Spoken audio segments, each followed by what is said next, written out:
know the excitement is real, gentlemen. Congratulations. Best of luck going forward. Brilliantly done there from the Chicken Champions. Thank you so much, Zeke.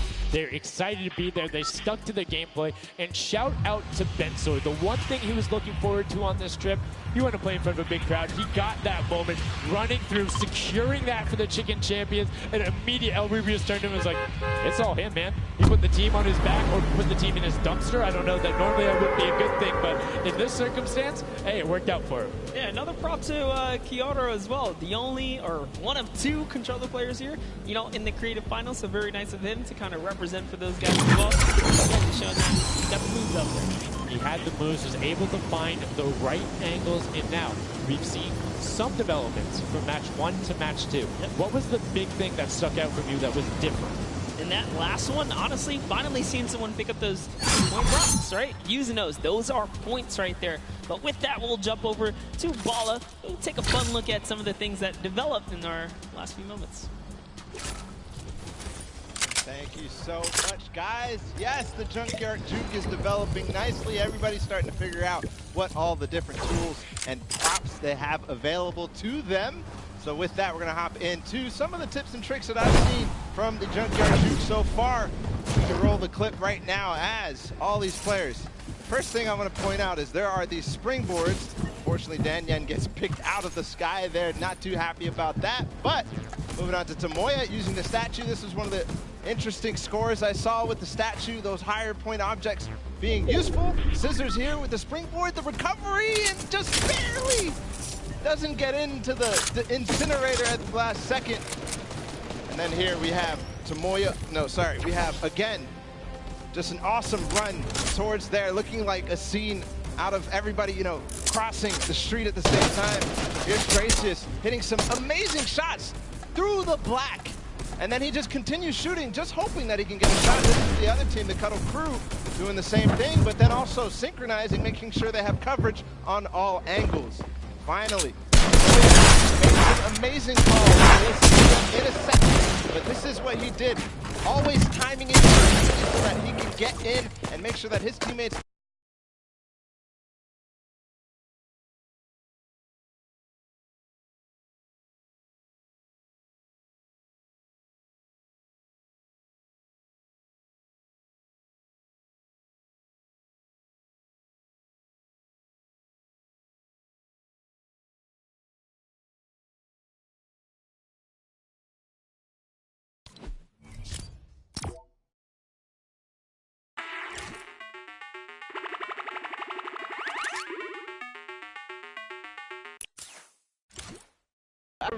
Zero in the second round, that's the problem. I scored 0 in the first one, so.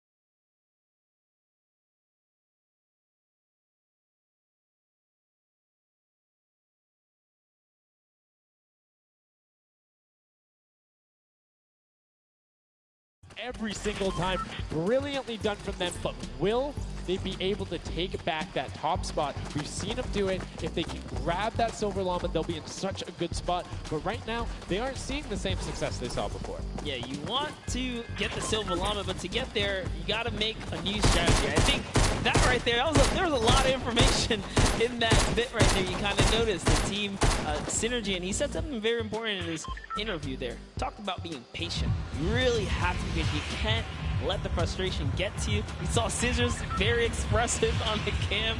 Just, it's hard to get the pointer, and that's what I talked about before this whole thing started. I said, trust me, this is a lot harder than you guys think. You might just, you know, oh yeah, I'll turn this up and run it through. Nah, man, you're gonna get shut down. Well, I mean, it's just like, if you think about it, it's the mental aspect that really comes with it. If you're able to frustrate somebody else, then they're that much more off their game. And these guys are all great at that, coming through. Once at the Death Run qualifiers, it makes it that much harder. But thank you guys so much for joining us here. And again, don't forget, there is a fantastic, awesome event-specific merch starting here right now, today on the 26th. You can also get it on retailrow.com. make sure you celebrate the event. Remember, grab some from your friends, your brothers, your family, people who couldn't be here, and celebrate the first ever Fortnite World Cup. Yeah, you saw some of your favorite pros and competitors here rocking that new swag. Definitely loving it. All types of collaborations going on here. I love it when Fortnite releases new gear, you know? It just kind of allows me to always spice it up. I'm always a fan of anything Fortnite swag. That's pretty much like 98% of my wardrobe at this point. I mean, love the logos, love the bright colors, but enough from us. Match 3, set number 2, the final one on the original version of Junkyard Juke before we see the remix later on. Are you guys ready? That's right. And let's begin. The first round is on their way. Match number 3, set number 2. Who will be able to incinerate the props the most? Who will push out to the lead? Can anybody upset the Funky Fighters who took that first lobby? You need to make sure they don't get this one here. And basically, everyone's first goal. You can see there, Taldeck did land a shot straight through the curtain. Very nicely done.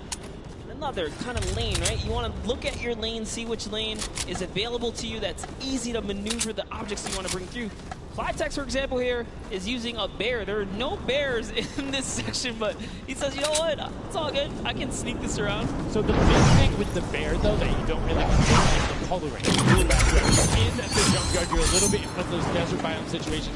There's a lot of kind of bubble ground explosions around that. It makes it that much harder to stick out. However, if you if you're grabbing the snowman, you're just going to wet on everyone. It's like, I'm a snowman, and I'm going to score. Because, you know, we haven't seen anyone pull out the weird objects in the back end. For good reason, there are a couple other fun ones. Get a pan around later, you probably notice a big old snowman like that. But with all this money on the line, there's no way everyone has time to play around like that. You can't play around because every single one of those runs matters. And right now, we see Sunshine Soldiers swapping over. They've already put in 2 2-point props, so you need to be slightly more efficient on those runs, but good job getting on the board and consistently. And as we say that, 5-pointer goes in, boom, they're ahead of the Funky Fresh, who have had a singular 10-point run, so trying to get every possible point. It's all about min-maxing efficiency. Honestly, the Little Warriors are doing a great job of eliminations. Taldeck at 6, Top at 5, Kaz and Ninja both tied at 7. That is pretty good. They're shutting down all their lane. These guys are not here to play. Remember, as you're a guard, you don't accumulate any points, so it's good. They're knocking this out the way, and they're doing a great job defending. Keeping them out, making sure you find the right lane angles, and also sometimes just putting shots out in the right spot. You just need to be able to consistently deny as much as possible. And Taldeck, that was sick! I was like, are you behind that? Yep, what's that? Didn't see that there before, didn't see that either. Taldeck doing a good job so far, spotting things through the curtain. Let's see if he can find another here. The random shot. Oh, something landed. That's how you don't want to hit those traps there. They make it so difficult when you're a larger object coming back down because it's just so much motion on the screen. When everything else is still, if you see that thing falling through, like, it's an easy shot. And particularly for all of these players up there. I mean, Gotaga and Crew, everyone on Raven's Revenge, him, Magma, RTA, and Chappie, all have been able to hit good shots. And then, I mean, Little Whip Warriors is a team of picture shots. That's right. And there it is.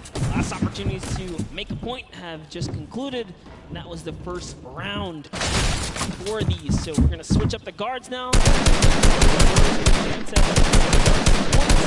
The others. The next round will begin. That dragon's so cool. That's so cool. Look at that. Yo, looks real. Yo, shout out to the observers. That shot right there, that's really cool. Big fan of it going out. And as you can see now, round 2 is underway. This is the final match on Junkyard Juke of set 2. And right off the bat, 2 archery targets and a water heater marching forward. That archery target is worth 10 points, though. So if you can bring that all the way through, it's one of the smaller objects. Here, he's impatient. He saw the blinds open up. He just kept going. It's event on.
Soldiers insufficient up there, so they're doing their best to delay everyone. Xandy gets picked off by Tyler, and now Carnifex is chilling in the back on that rusted out car. And Blood barely avoids the shot.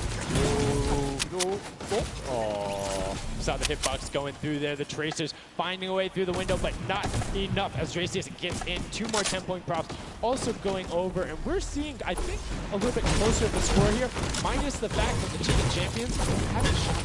Yeah, this is pretty rough. Neither have the Llama company. The Llamas have not shot, went into the guard tower at all. You can tell because when we go to their POVs, they don't have any limps, so they have not taken a run yet. Yes, excuse me, I misspoke there, meaning the Chicken Champions had already shot. Oh, the fact okay, that they're already up so to they're doing great. Llama needs to press on it. The only team who really has a definitive lead right now is the Chicken Champions. Effectively, they're up 30 points on the rest of the field because Cuddle Team and Llama Record Code both have to shoot next round. Oh boy, so if they can't secure a big lead here in the last couple of seconds, if something can't get processed, oh, the poor Burger at the very end. Burger did not get processed. We like it, never frozen there. Brilliantly done. Doesn't find it. Great work from coming out, and Carnifex doing a great job. Round 4 will begin. It's going to be the last match, and we're going to see what the line is going to be.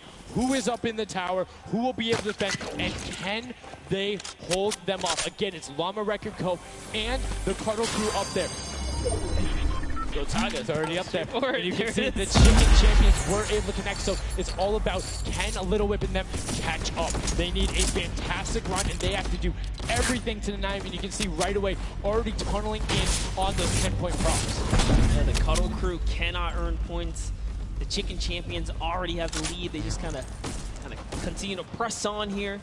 Llama Records are up at their run, but it still matters. There's so much on the line for depending on each game, right? Each game is worth so much. You still want to hold your placement regardless of what. This is still a fantastic game for all the teams in the top.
guys so much for all of this, it being here. Set 2 is done. It's wrapped up. But, I mean, we saw a big shift in the gameplay. We saw a lot of different changes going on. And it's going to be interesting to see what ends up converting into that golden games when we see a little bit of a remix on it. Not going to spoil any surprises. I know it's fine. But I'm just curious to see who is able to then take their gameplay and enact it when you get to think on it. Because you get to then process and be like, okay, we were this close. We were right there. If we had maybe like a little bit more aggressive, or like maybe if we were a little bit better on defending, or maybe one person picked a different team, the results would have been different. And these guys have been so good at adapting to the circumstances that I have no doubt that the Chicken Champions aren't just going to comfortably sit on top. Yeah, not only that, they gave away some strategies, so we'll see if Bala outside can, kind of break that down and see if he can give us a little more insight on everything. Thank you so much, guys. The action is heating up. It's also heating up outside. Trying to cool off a little bit here at the Fan Festival, but awesome games of Junkyard Juke, and Chicken Champion seems to be racing away with this one. We're going to take a look at some of the moments from that last game and how they won.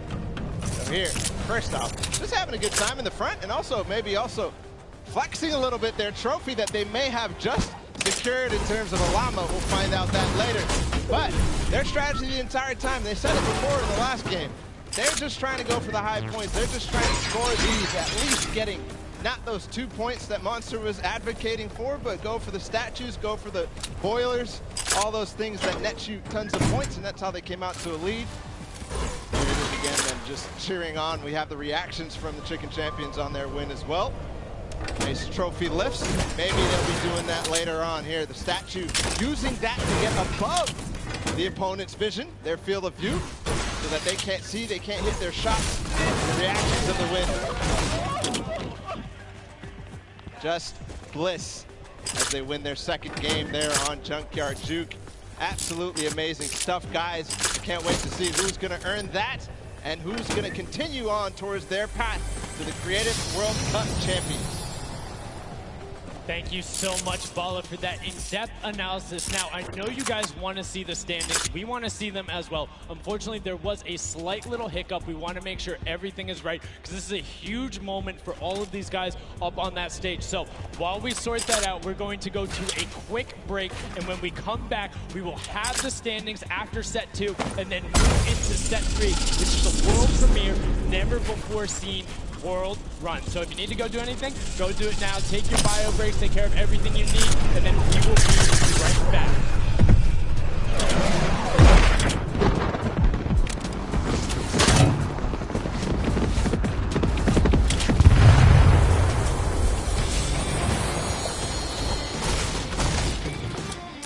Hey, my name's Magma, and today I'm in New York because I qualified for week 4 of the creative trials for Godiga's map. I'm really looking forward to showing my skill set off and meeting all the players, showing everyone what I can do here. When it was first announced that there was going to be creative trials, I was really looking forward to it because it was all I did pretty much 24/7. I looked at it as an opportunity. I find after playing Battle Royale, when creative first came out and Scissors released his first death run, I just instantly sort of, took a liking to it, and I enjoyed playing it. And I guess from there afterwards, when I found there was money involved with doing death runs and stuff, that sort of caught me and caught my attention, and I started playing more. So with my team, my captain is Godiga. He's a French content creator, and my teammates are Chaps and Ardia. I think we can do really well at the Creative World Cup. I think our team has a good combination of the death run skills, but also the shooting and building and the good chemistry that we have in the team. I think Magma and my team, Raven's Revenge, is going to do really good in the World Cup, and we're going to smash the rest of the competition because we have the Battle Royale skills, building, death run, we have it all.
as many as possible until time runs out will be the victor for that round set. You know, like I said, these are insanely difficult obstacles. I'm going to be honest, I'm going to be forthcoming, I'm going to be vulnerable with you, the Fortnite fans. The farthest I got.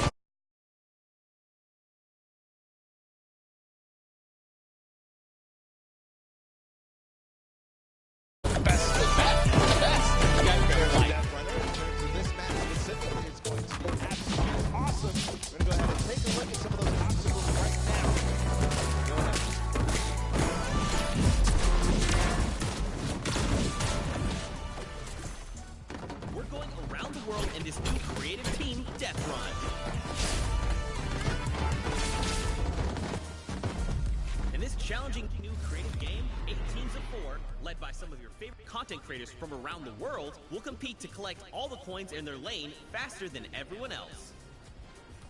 The first team to collect all coins in their lane wins. If they don't finish, the number of coins they collect will determine their placement. If a player is eliminated, they'll respawn at their most recent checkpoint. Any team member can grab a coin for their team, so players will have to work strategically to gather all of the coins before the 10-minute timer runs out. It might sound simple, but it ain't easy. Players have no mats and limited items they can pick up along the way. Each team will have to use teamwork, communication, smarts, and speed to make it to the top of the leaderboard and take home their piece of the $3 million creative prize pool. Ready, set, run.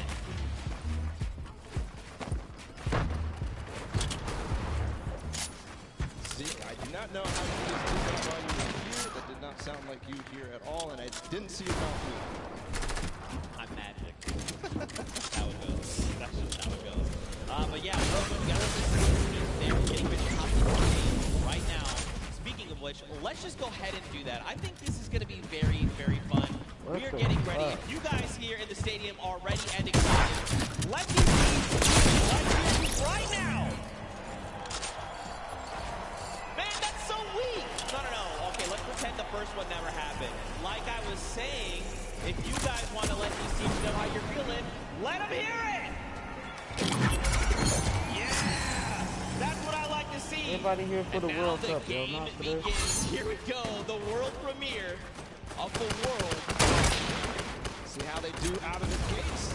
They are open now, and it's all up to these guys to start hitting their first shots, and people are falling into the race. Some of the coins are off to the races here. Man, Fortnite are already flying through these first set of challenges. Again, you know, these are the very, very the best of the best of the creative world, right? They've worked all 8 qualifier weeks long. They've made it through with their team captains, and now they're here. Figure out these obstacles. Be prepared to watch them fly through this. First couple are relatively simple. The double doors, I think, are probably the first one that you have to kind of know or see it in advance. And then here, the impulse jump into the tire, into the castle, and 3 players have already been all the way there. It's neck and neck between most teams right now, 10 to 8. Bro, I'm so mad. Do you understand it? I literally had to play this to completion.